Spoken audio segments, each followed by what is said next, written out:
In this quick and easy tutorial, I'll show you how to change the position of the dock on your Mac. Whether you want it at the bottom, left, or right side of the screen, this guide will walk you through the steps in just a few seconds. And if you're new to the channel, please consider subscribing for more helpful tutorial videos like this one. We can change the position of the dock by accessing our MacBook settings, but we're not going to do that in this video because there is a better and easier way of doing this. You'll want to find this little line, which should be located at the right side of the dock, and wait until the arrow changes to this double-sided arrow icon, and when it does that, you'll want to right-click on the trackpad or the mouse, whichever you're using currently. This will open a little menu where you'll have your dock settings option.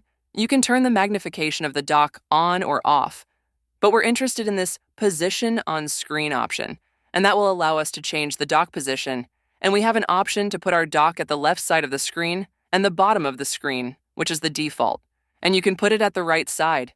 And that's essentially it. This is how we can easily change our dock position on Mac. If you found this video useful, then consider leaving a like, and I will see you soon.